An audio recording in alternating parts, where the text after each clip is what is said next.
El Estado de Derecho garantiza a cada ciudadano la igualdad ante la ley. Mi nombre es Isbeth Quijada y soy estudiante de la Maestría en Derecho Penal y Criminología de la Universidad Bicentenaria de Aragua. En esta oportunidad vamos a conversar un poco sobre lo que es el derecho penal del enemigo. Bienvenidos. El derecho penal del enemigo es una expresión acuñada por el jurista alemán Günther Jacobs en el año de 1985 para referirse al conjunto de normas establecidas en el Código Penal germánico que sancionaban penalmente aquellas conductas antes de siquiera materializarse la lesión a un bien jurídico tutelado. En este mismo año, 1985, Jacobs asegura que en un estado de libertades no tiene cabida un derecho penal de este tipo. En cambio, solamente tendría cabida el derecho penal de los ciudadanos.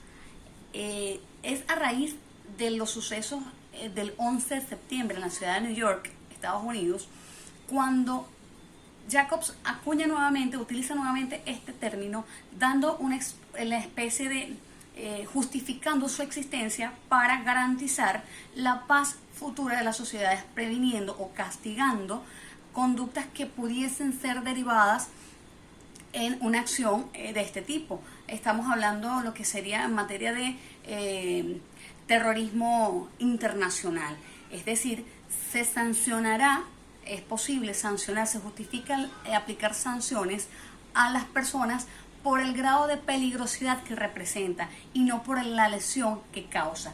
Estamos hablando de una sanción previa a una acción. En cuanto a lo que maneja el derecho penal del enemigo, existe una distinción o una clasificación de la persona. En este sentido se reconoce la existencia del ciudadano y del no ciudadano, este último considerado como enemigo.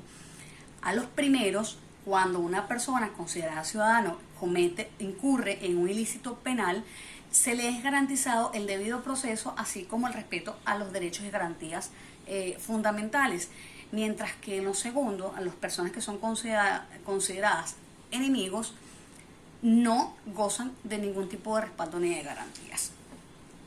El derecho penal del enemigo establece que hay personas de una categoría y personas de otra.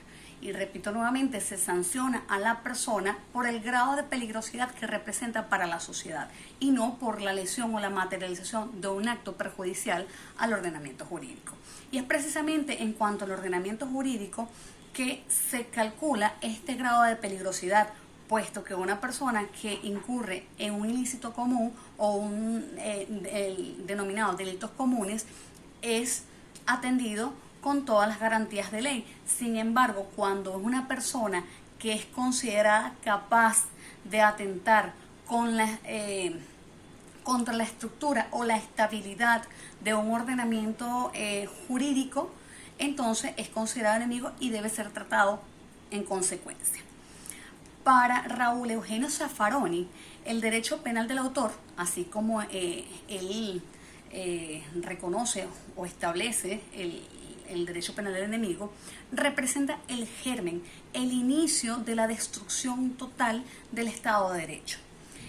El derecho penal del enemigo es considerado totalmente contrario a un Estado democrático, pues atenta contra el reconocimiento de derechos fundamentales que han sido objeto o logros que se han desarrollado durante la evolución de la sociedad como tal. Ahora bien, cuando hablamos, para que tenga cabida el derecho penal del enemigo, debe existir una dualidad de Estado. ¿Qué quiero decir con esto de dualidad de Estado? Tenemos a un Estado constitucional frente a un Estado legalista, tenemos un Estado constitucional frente a un Estado legal, donde a través de la implementación de decretos, leyes o de leyes habilitantes, se incurre en una hipertrofia legislativa, donde surgen elementos normativos, normas, sin siquiera haber pasado por el proceso natural que debería concebirlo, como es el el poder legislativo. Esto permite que el Estado aumente su poder punitivo y pueda castigar o sancionar a personas que considere el enemigo social o el enemigo de esa estructura que se pretende diseñar o se pretende mantener. Entonces, para efectos de lo que es un Estado social democrático, garantista, con el respeto a los derechos fundamentales de cada uno de sus ciudadanos, donde no tenga distinción entre una persona u otra, pues reconoce la supremacía de los derechos humanos y no es posible o es poco saludable instaurar o permitir la instauración del derecho penal del enemigo. Por ahora, esta es toda la exposición, la disertación. Lamentablemente no gozamos de más tiempo, sin embargo, en la descripción del video podrán conseguir las referencias que le permitirán ampliar un poco más el tema. Muchísimas gracias, nos vemos en una próxima oportunidad.